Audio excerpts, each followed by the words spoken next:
Hello everybody, and welcome back to yet another video. So, this is kind of a follow-up to my iPad 2 in 2025 video. Although it is 2026, well, this is kind of like yet another follow-up. So, today, we're going to be talking about the iPad 2 yet again, but we're going to be doing something different. Today, we're going to be talking about how to even get to iOS 6 on this iPad 2. So, today's iPad 2, this thing, unfortunately, I'm going to be selling this off at the VCFE swap meet. So, I'm going to be preparing this for sale. So, we're going to be doing a nice little tutorial on how to downgrade this thing to iOS 6. And you're going to be coming along with me. So, let's get started. Let's just unlock this iPad first. And here we are, we're at the home screen. So, you do need to be jailbroken on either iOS 9 or 6. So, for iOS 9, I do know how to pronounce it, but I don't remember it off the top of my head. I believe it's Koshiki 9. So, for iOS 8, you use Itazen JB. So, I already have it jailbroken, so you would open Cydia, and you would install OpenSSH, and it's pretty easy to do it. You would just search OpenSSH, and then if it just says refreshing data, just ignore like whatever it says. Just click return to Cydia. If it wants to upgrade, just ignore that. So, here's OpenSSH. We're going to install this on here. This basically just ensures that it can connect to legacy iOS kit on the computers. So, I'm going to go over the computer next once this is done. So, OpenSSH, once it installs this, it's going to have a button, I believe this says return back to Cydia or something. When you click that, it'll take you back to Cydia. Whoops, that was my washing machine. It's just going to take a little while to return. So now that the button is here, we're going to return to Cydia, and I believe we can just exit out of it. So, I'm not sure if it has an icon on the home screen, however, I believe it's a background process. Now, this is the fun part. You get your computer ready to go, and then this is basically where kind of like the fun happens. So, the computer that I'll be using today is my MacBook Air. Basically, any Apple Silicon or Intel Mac works for this. However, Linux could also work, like Linux Mint. So, what we're going to do is we're going to be connecting the iPad. I'm just going to get a stand for the iPad. Now that we have it connected, it's supposed to show up in your Finder, I believe. So, it has shown up in Finder. So, once you have Legacy iOS Kit downloaded from GitHub, so you would go here. I have the tutorial open currently for Legacy iOS Kit. So, you would download the zip, unzip it, and then it has a script called restore.sh. So, you would drag that into your terminal on macOS. So, it has found our device. It's in normal mode currently. So, the first option you would click is Restore and Downgrade. So, it gives you two options for iOS 8.4.1 or iOS 6.1.3. So, I'm just going to show the options. So, yeah, these are your two options. So, of course, you want to select iOS 6.1.3. So, we're going to download the IPSW of 6.1.3, which is pretty cool. So, it's going to download it to a folder, basically a folder. And the downloading process doesn't take too long to download the 6.1.3 IPSW. So, once that's done, we'll see you guys there. So now that the IPSW has done, we're going to select the target IPSW. Well, it's obviously going to show up 6.1.3. And it's going to basically get the SHA-1 hashes, kind of like to basically get this thing ready. So, now here comes the fun part. It's literally going to restore iOS 6.1.3 on this thing. So, we're just going to click Start Restore. So, we're going to basically it's going to be jailbroken on Restore. So, we're not going to do this because this thing's going to be sold to somebody.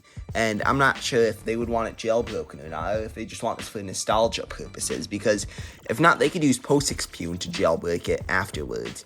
So, we're just going to click No, and then basically use the memory option. Well, we do have 16 gigs of RAM on this. Let's just use Yes. So, let's get created. It's loading the IPSW. It's going to just spew a bunch of random code. So, once that, this might look like gibberish to somebody, but it actually tells you what it's doing, which is pretty cool. So, we'll see you once it basically just finishes spewing everything. Now, this is when OpenSSH comes in handy. So, you're going to have to click two options to either use the specific DFU modes. KDFU or PwnDFU. So KDFU is recommended because you need to have OpenSSH installed. PwnDFU, you need the Arduino Uno and USB host shield because if you don't know, the Apple A5, it has a USB host stack bug that literally does not let you downgrade to any version of iOS, unless if you use the Arduino Uno. However, the A6 and A4 doesn't have that problem. It's just an A5 thing with the iPhone 5S and the iPad 2. So, we want you to select KDFU. PwnDFU, unfortunately, I do not have the USB host shield, but I do have an Arduino, which is odd. So, we're going to click KDFU. And now, yeah, here's the fun part. So, I think we're going to have to literally... Oh, there we go. So, we are going to have to literally... You're going to have to hold down the home button eventually. So, we're going to select KDFU. Now, it's going to download the IBSS and prepare it for the restoration. Now, basically, you're going to have to... Now, it gives you 3 steps. Install OpenSSH, enter the root password, and enter KDFU mode. So, the first thing to do is, we have OpenSSH and Cydia installed. Now, we need to lock our device. So, you're going to press enter, and then after that, you're going to enter the root password, which is Alpine, A-L-P-I-N-E. Now, after you enter the password, it's going to connect to the device. Now that we have it locked yet again. So, we're going to say goodbye to iOS 8 and hello to iOS 6. So, it's going to request a connection, and it also created a custom IPSW because we're actually entering into a DFU mode because we're actually technically flashing unsigned Apple firmware. Since you can't restore to it normally, you literally have, we have to unplug and plug it back in. So we plugged it back in. It's going to search for this device in KDFU mode. Okay, so what happened is it's in DFU mode. So sometimes this doesn't really work as planned because it's been a while since I've done this. Because last I did it was about 2 years ago. So sometimes it does go into DFU mode, but not KDFU mode. So we're going to have to sometimes you might have to do this process over again. So we're going to go through the same thing, restore downgrade 6.1.3. It's going to get the SHA1 hash. It's going to choose the IPSW. And you're just going to go through the same thing over and over again. Well, you're going to click start restore. It's going to go through the same stuff. We do not want a jailbreak. We're going to use the memory option. It is in KDFU mode, ready to go. And it's basically going to create, I believe, a custom IPSW. Now, you know what that means? Cue the time-lapse music.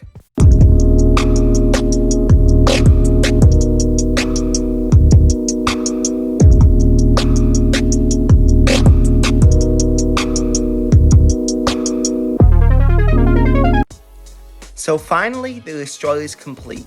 So it's going to eventually, I believe we need to now boot it into iOS 6 since it already flashed it.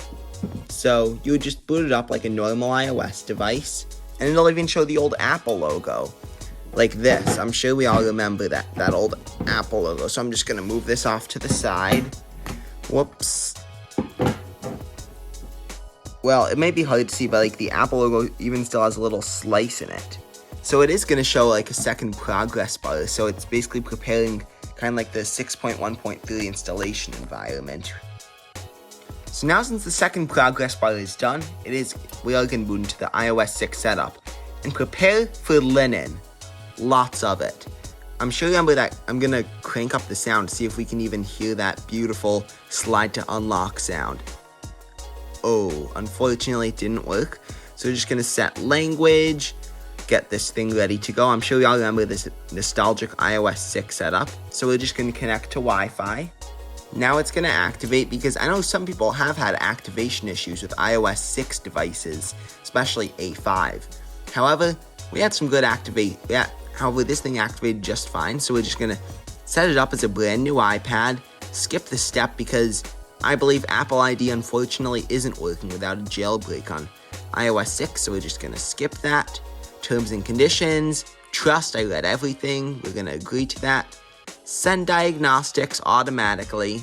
Thank you, your iPad is ready to set up. Now you're using the most advanced iOS ever. And there we go. We got the beautiful iOS 6 home screen. And it's running so much better than it previously was. Well, my guess is we are going to have one happy customer. So let's just see if everything works. Yep, you can see my MacBook right now. And then this camera, it is literally, it's not, I'd say it's not that great, shall we say. Because I already covered this and like the whole iPad 2 experience in my video about using the iPad 2 in 2025. And it still applies to this day, even though it's 2026 now. So I'm just going to close out the camera app because we are going to need to bring this into the garage with the other stuff I'm selling for the swap meet. Well, we're just going to end it there. Thank you so much for watching this tutorial. Please like, watch, and subscribe.